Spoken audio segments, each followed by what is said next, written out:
Hey, what's up guys? Imran here, Monster Gadgets. I hope you're all having a wonderful day wherever you might be. Thank you so much for joining me. And in today's video, we're gonna go ahead and talk about eSIM. Yes, that is the hot topic nowadays with the iPhone 14 out.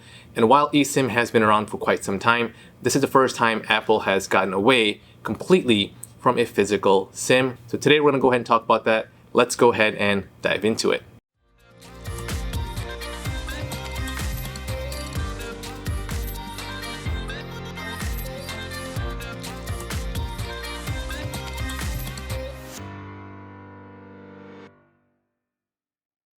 Alright guys, welcome back. So as I mentioned, this is the first time Apple has gotten away from a physical SIM altogether. First, in order for you to know what eSIM is, you need to know what SIM actually stands for. It actually stands for Subscriber Identity Module. So instead of it being an actual physical card itself, it is now embedded into the phone itself. So physically, it used to be a bigger chip that used to go in, similar to what you're looking at on the screen. That became into a micro, and then now we're looking at the electronic version, which is the eSIM. Now, one might be wondering what type of information is stored on the SIM or eSIM card itself. One, you have, of course, information that allows you to connect to your service provider here in the US, whether it's T-Mobile, Verizon, AT&T, those type of things, basically your carrier, as well as carrier information regarding data, text messages, and things like that. Now, not on the iPhone itself, but certain Samsungs and other phones out there actually allow you to store your contacts onto the SIM itself, which we'll get into a little bit later. So what is the advantage of an actual eSIM? I'll talk about that first before I go into the disadvantage, which if you have not watched my unboxing video, make sure you go watch my unboxing video. That's what I was referring to. Some of the flaws or drawbacks of having an eSIM. We're going to go ahead and cover that as well. But let's go ahead and talk about the advantages. Number one, it's going to be easier for you to switch carrier. You can simply go ahead and use your phone and switch carriers by just either giving them a call or using the app, where most carriers now allow you to download an app and you can actually set up the whole account and process directly from there. You don't have to contact them if you don't want to. But if you want to do it the old-fashioned way, you can simply call them. They'll ask you some information from your phone and essentially set up the eSIM for you, allowing you to get service immediately instead of having to go to the store, get the actual physical SIM card from them, and then pop it into your phone and make it work like that. The second advantage of having eSIM is you can actually change to a different provider at the same time. Now, I know the thumbnail says 8 SIMs or 8 eSIMs on your iPhone, and yes, that is actually true. You can have up to 8 eSIMs on your phone, but you can only use 2 at the same time. So 2 numbers can be used at one time, which again, if you have watched my previous video, I actually have 2 phone numbers on my phone for some time now, one for personal, one for work. But if you wanted to have 8 different accounts onto your phone, you can use 2 at a time, and you can deactivate the ones you don't want to, but still have them activated by the provider, but just not active on the phone as in working. So it allows you to do that, directly, instead of having to carry around 3, 4, 5, or 8 different SIM cards themselves. You can have them all on your phone, and just going into your settings, you can go ahead and access that and turn them on and off. So that is advantage number 2. Advantage number 3, it kind of ties into what I just said. As far as having more than one SIM on the phone itself, you have multiple on theirs, so it's a easy advantage to have. The last advantage I would say is on the phone itself, it does take up less space. So there's no slot for it, there's no tray for it, so that way the manufacturers are able to actually use that space for something different, making it slimmer, making it lightweight. It'll be minimal impact, but again, if you're taking out the actual physical component of it, it makes it a little bit lighter, a little bit better, and gives manufacturers access to put more things into it. Having an eSIM embedded onto the board itself is going to take up far less space than having an actual physical SIM on the side of the phone or a tray on the side of the phone. So less moving parts, better chances of things not breaking down. So I like that. All right, let's get into the disadvantages of having an eSIM. The one that I want to highlight, and the one that I personally have used in the past, is having the ability to go overseas and use local SIMs from there.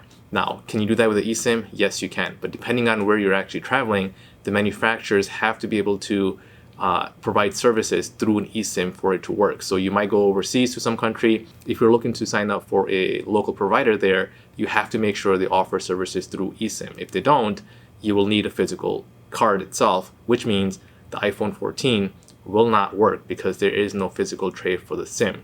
I've done this a number of times in the past where I have traveled overseas and I use a local carrier there, and I just pop out my SIM from here in the US, pop that SIM in, and I'm able to use their plan, which generally is cheaper than having like international plan here from the US. So I'm kind of bummed about that I won't be able to do that moving forward unless, again, that carrier offers eSIM. Now, I think down the line in the future, are all carriers going to offer that throughout the world? Probably. I mean, that's where the market's headed. But for now, here in the US, we have that available on the iPhone.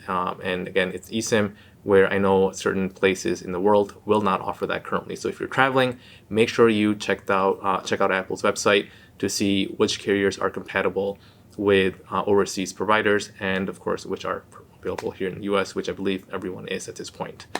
So that is the biggest disadvantage. Now, tying into that is you have to make sure your phone is unlocked.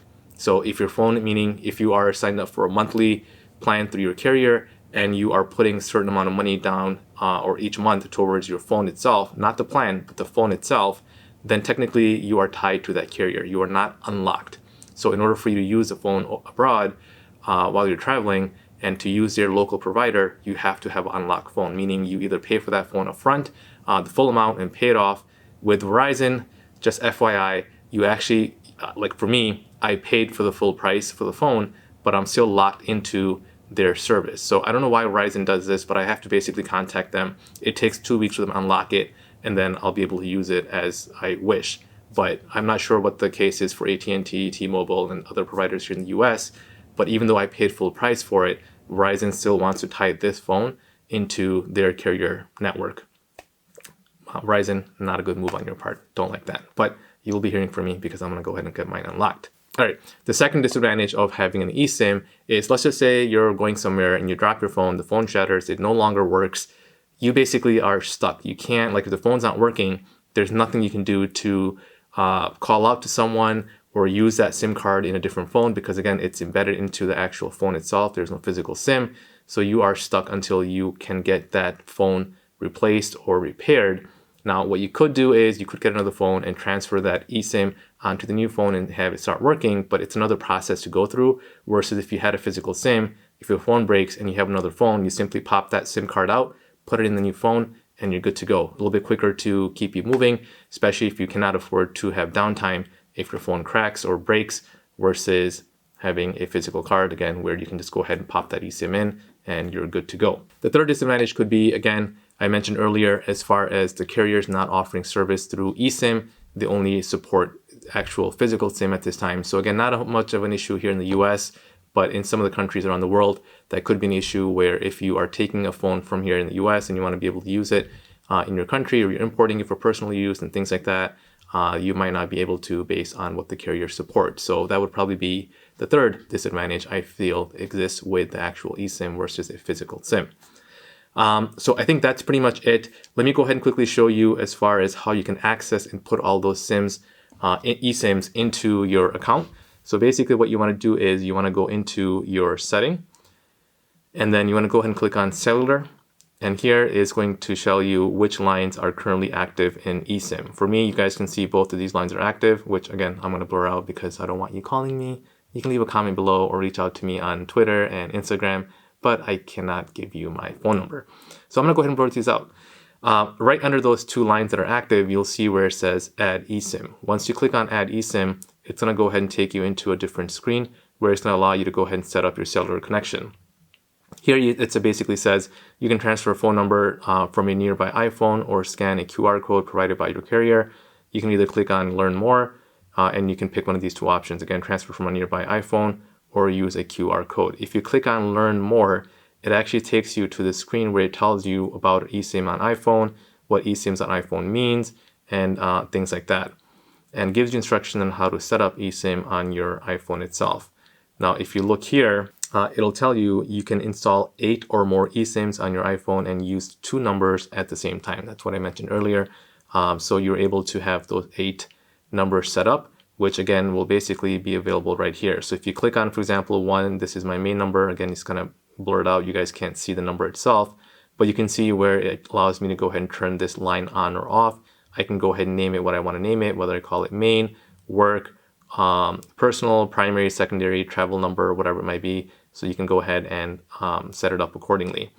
But again, the number itself will show up here so you know which line you're talking about, and then you can go ahead and set it up to be active or not. Again, 2 at a time. You can also set data roaming if you want the data to come from here or not. It gives you an option to do that. And if you do click on data mode itself, you can allow 5G standard or low data mode, which is kind of cool.